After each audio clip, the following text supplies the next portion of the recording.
30 septembre 2025, messieurs et dames, bienvenue à l'actualité du jour. La haute cour militaire a déclaré son incompétence pour traiter la nationalité de Joseph Kabila, renvoyant l'affaire au gouvernement et a refusé de saisir ses biens, faute de base légale.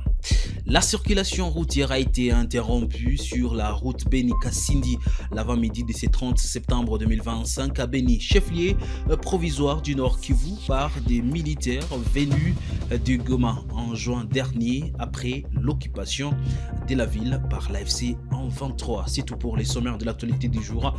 Après cette virgule, les détails de l'actualité sur Kivu Morning Post.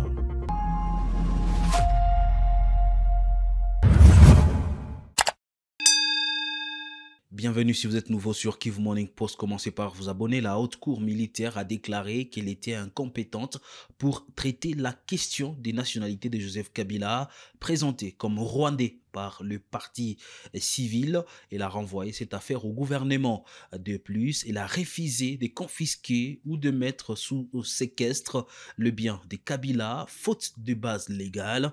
Les avocats de la République doivent adresser leur requête sur sa nationalité au gouvernement. Suivez ici. Cependant, dans le cas d'espèce, la juridiction de CEIAC constate qu'en dépit des allégations de la partie civile et de Congo et des autres parties civiles d'ailleurs, le prévenu est poursuivi pour des infractions qui ne prévoient pas la peine complémentaire de confiscation et ne prononcera donc pas la confiscation sollicitée faute de base légale.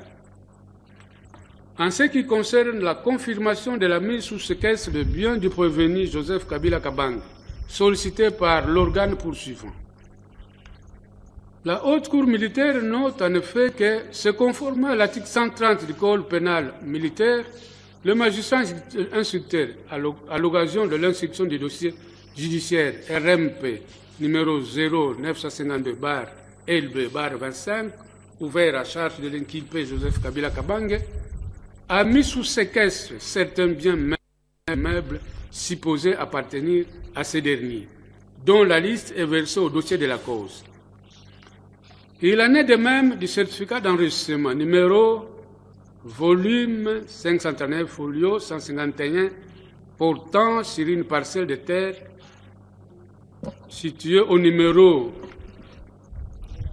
7557 du plan cadastral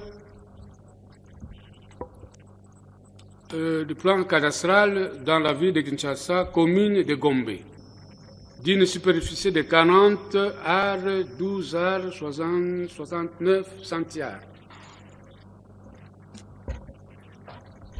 D'après cette disposition, si les faits reprochés au prévenu constituent les infractions, c'est l'article 130, constituent les infractions de trahison, de désertion à l'étranger, de détournement des deniers publics ou des effets appartenant à l'État, ou s'il s'agit d'une insoumission ou d'une désertion pour lesquelles les inculpés ne comparaissent pas devant l'officier du ministère public, le magistrat chargé de l'instruction de l'affaire est tenu de mettre sous séquestre l'ensemble des biens de l'inculpé. Cependant, dans les cas sous examen, la haute cour militaire relève que l'organe de la loi poursuit les prévenus précités sur pied de l'article 182.1 du code pénal ordinaire et non sur pied de l'article 128 du code pénal militaire. Ce qui ne justifie donc pas l'application de l'article 130 du code pénal militaire relative à la mesure de séquestre des biens du dit prévenu prise par les magistrats instructeurs dans les cas d'espèce. En conséquence, la haute cour militaire ne confirma pas la mise sous séquestre des biens du dit prévenu, tel que sollicité par le ministère public. En définitive, la haute cour militaire note que tous les éléments de preuve analysés ci haut établissent la matérialité de tous les faits déférés. Discussion en droit. À Beni, la circulation routière a été interrompue sur la route Beni-Kassindi l'avant-midi de ce 30 septembre 2025, chef-lieu provisoire du Nord Kivu, par des militaires venus de Goma en juin dernier après l'occupation de la ville par l'AFC en 23. Des détails avec vous, Baraka Héritier. Selon nos sources, les manifestants réclamaient au moins 5 mois d'arrêt des soldes. Ils ont barricadé les routes et brûlé des pneus, bloquant ainsi le trafic à l'entrée de l'est de la ville de Béni au niveau de la barrière située au PK5 sur la route nationale numéro 4, Béni-Kassindi. Cette situation vient de se passer ici à la barrière. Les soldats venus de Goma qui ne sont pas payés ont manifesté aujourd'hui. Ils ont caillassé et brûlé des pneus ici à la barrière PK5.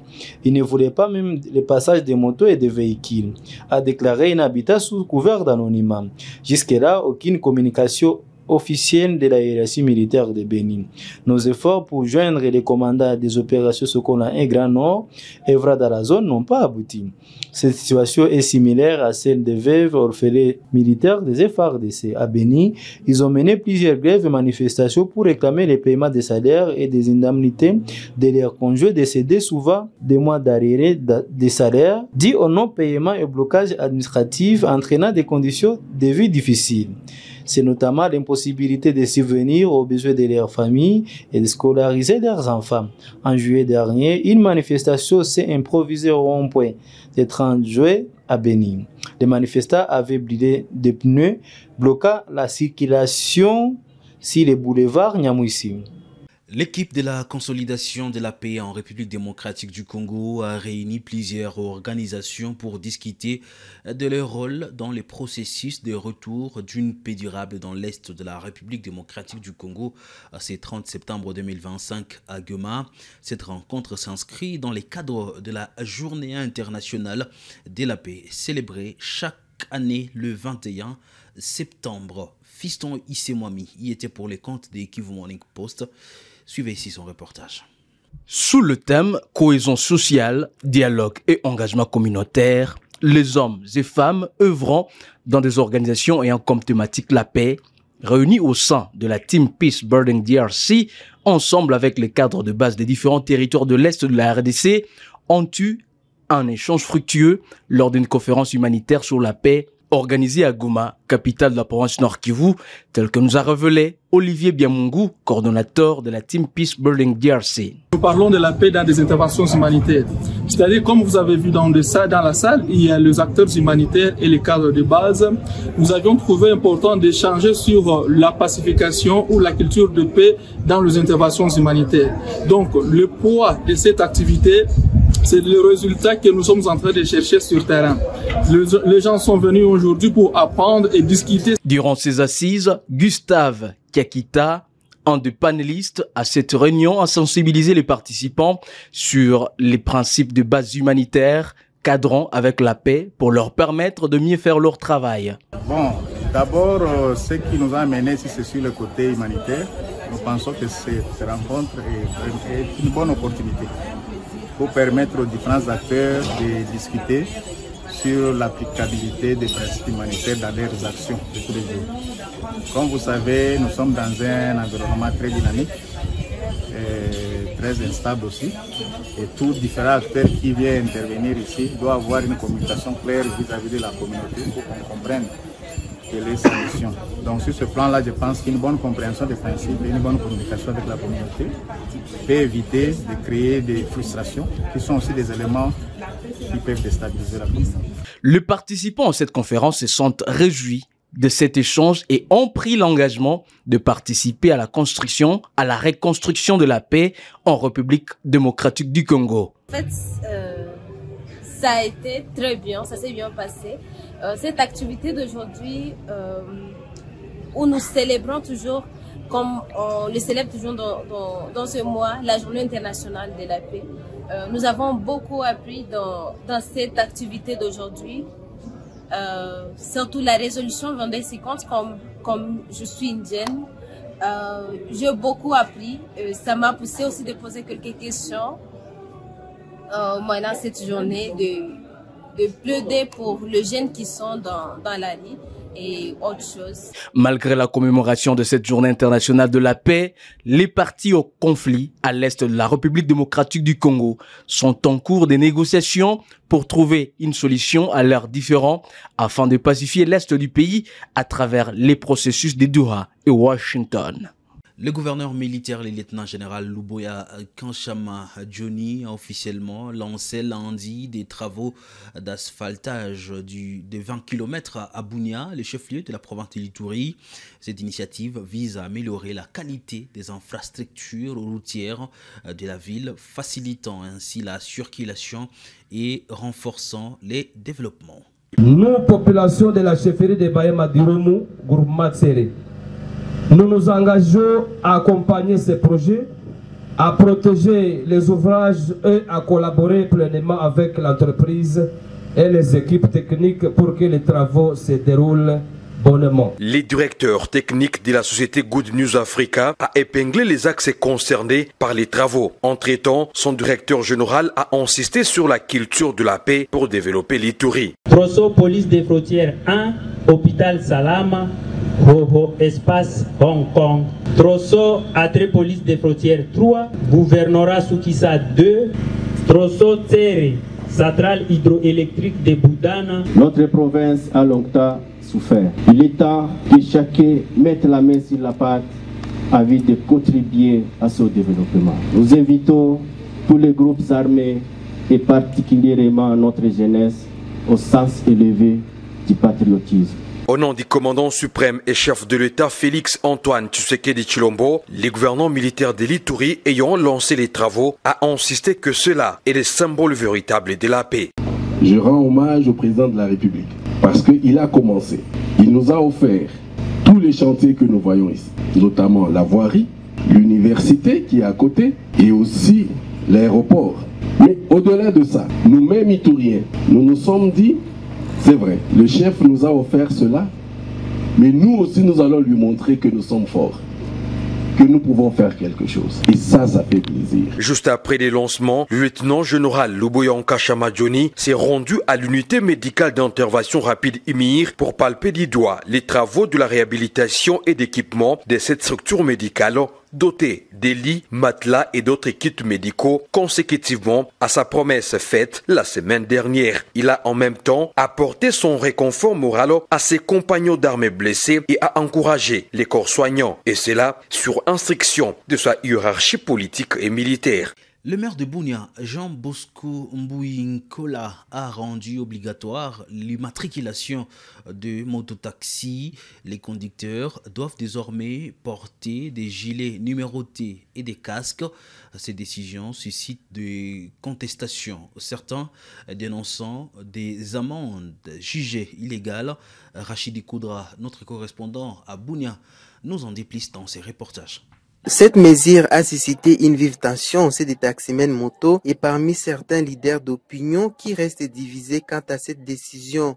Certains encouragent cette initiative qui peut garantir la protection des taximens moto, tandis que d'autres appellent l'autorité urbaine à effectuer une opération de sensibilisation avant de rendre cette décision obligatoire. Maître Pelé Kassoara, député provincial élu de la ville de Bunia, dénonce les montants exigés des taximens n'ayant pas pu se procurer des casques et des gilets en plus de l'achat de ces derniers sous prétexte d'une amende. Et immédiatement vous vous réveillez le matin, vous exigez les plaques avec l'insécurité qu'il y a, certes le message ne passera pas. La manière dont on est en train de faire, on me montre une quittance de 15 $ pour le casque, c'est une bonne chose.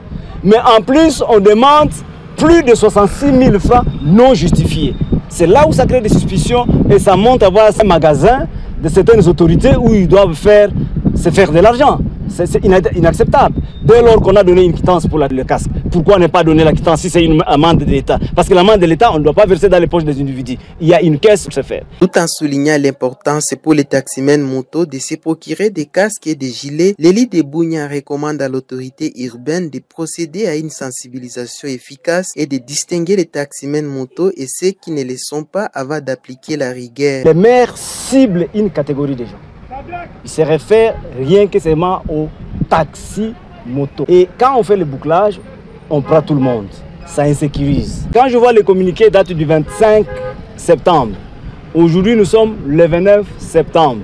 Ce qui fait que la sensibilisation n'a pas été bien faite, de telle sorte que les gens ne puissent pas comprendre de quoi il s'agit. Pour le moment, je propose qu'on puisse suspendre cette opération, qu'on puisse sensibiliser les différentes associations des taxis-motos. Notons que depuis 3 jours, la ville de Bunia a enregistré une série de tensions entre les taximens motos et les agents de la PSR suite à cette mesure qui rendra obligatoire l'achat de ces derniers. Rachid Dikoudra depuis Bunia pour Kivu Morning Post. La première ministre Judith Suminwa Tuluka séjourne au Congo central pour rencontrer les Congolais. Elle écoute leurs desiderata et explique les actions du gouvernement pour améliorer leur quotidien. Le lundi, elle s'est rendue à Banana où s'est construite une infrastructure portuaire dirigée par la firme émirati DP World. Lors de son meeting, elle a appelé à la patience et surtout à la solidarité nationale. Batata, bamama, bampangi ya mwanda, mbote na beno, mbote diaka. Naza lelo na esengo makasi. Lelo tomo namoni tokomi déjà 15h30. Banda tongo. Population à Mwanda. Boye ebele tina aéroport tisiko bozaka ka mobiliser. Na kanisi photo bete la bino maboko. Maboto kupona bino. Merci mingi ndenge boyambinga lelo. Ndenge na ye awa. Na ekotala misala ndenge zosala mapena kutana na bino. Mokonzi ya mboka président Félix Antoine Tshisekedi alobi boy. Alobi boye, alobi il faut absolument ba membre du gouvernement nyonso tout ba kitana terrain ba ya kotala yangwana ngape mosala oyo nga nazo sala. Alors mokonzi ya mboka na ba élection apesa ki ba promesse na ye. Alobaki première chose alingi éducation et keneliboso gratuité de l'enseignement. Tozui gratuité. Dans le gré de la gratuité à lobby, il faut aussi améliorer ma condition infrastructure. Yangwana bino na mwanda bomoni ba effet à PDL. Est-ce que bomoni a ngoté? Bomoni ba effet à PDL. Et là comme mususu pe o yongana yelelo. Na kendaka na Dubai. Na keko kutana na mokonzi ya DP World. Na MCA papa. Banda mokonzi ya mboka yakocha Pierre na banana po na port ngai nazomona eloko te likamongo nini alobi na ngai mama kobanga te d'ici décembre 2026 tokotala oromona nde musale kosalama yangwana lelo penga na uti kuna na port natali effectivement musale ezokende mais il faut s'assurer que musala pe kende na lombango. Les députés provinciaux de la majorité ont déposé une pétition pour démettre tous les membres du bureau de l'Assemblée provinciale du Congo central. Cette action fait suite aux tensions autour de ces bureaux. La pétition a été soumise quelques heures avant l'ouverture officielle de la session budgétaire de septembre 2025. Ok, d'abord ne parlez pas de moi, mais parlez d'une représentation de la majorité qui a eu à mettre en place le bureau de l'Assemblée provinciale du Congo central. Donc nous sommes ici une représentation de notre majorité. Eh bien, nous allons donc vous dire que c'est nous qui avons mis le bureau en place. Et nous venons aujourd'hui dénoncer les désordres du bureau. Nous avons remarqué que plusieurs membres du bureau se contentent à des intérêts privés et ça dérange notre institution. C'est comme ça que nous avons résolu en tant que majorité qui a mis les bureaux en place. Ces bureaux est notre émanation. Nous avons décidé de déchoir tous les bureaux. C'est comme ça que nous vous présentons notre accusé de réception. Nous avons déposé notre mémo, nous avons déposé notre motion, notre pétition à charge de tous les bureaux. Donc nous vous renseignons aujourd'hui que tous les bureaux sont mis de côté. Voilà un peu la position que nous vous présentons aujourd'hui par rapport à cette rentrée. Parce que bien avant, à la veille de la rentrée, vous avez appris par-ci, par-là, plusieurs turbulences. Et nous, en tant que membres qui ont mis en place ces bureaux-là, nous avons trouvé qu'il faut enlever tout équivoque et mettre tout le monde de côté, reprendre à zéro, à ovo, comme disent bien les juristes, et nous allons mettre un autre bureau en place. Voilà. Au cours de sa mission d'itinérance dans le Maïndombe, le vice-premier ministre et ministre de l'Intérieur et Sécurité, Jacquemaine Louko Chabani, a reconforté la population touchée par des conflits communautaires. Il a tenu une réunion populaire et annoncé un forum de paix. Il a ensuite lancé la vulgarisation des textes sur les comités provinciaux et locaux de sécurité et a donné le coup d'envoi de l'opération Ndobo. Le lundi matin, le vice-premier ministre a lancé l'opération Ndobo pour lutter contre la criminalité rurale et urbaine dans cette contrée du pays. L'opération Ndobo apporte un appui financier et logistique au commissariat provincial de la province du Maïndombe. Policier azali mutuoyo, il faut azala discipliné. Discipline ya policier ezali kobanda na kotosa citoyen, ko respecter citoyen, kotosa mibeko. Et c'est par là que nous allons mettre un point final à l'actualité du jour sur Kivu Morning Post. Messieurs, dames, merci à vous de l'avoir suivi. Nous vous informons en temps réel sur ce qui se passe d'abord à l'est de la République démocratique du Congo et puis sur toute l'étendue de la République démocratique du Congo. Depuis Goma, je vous remercie et on se retrouve prochainement pour d'autres nouvelles.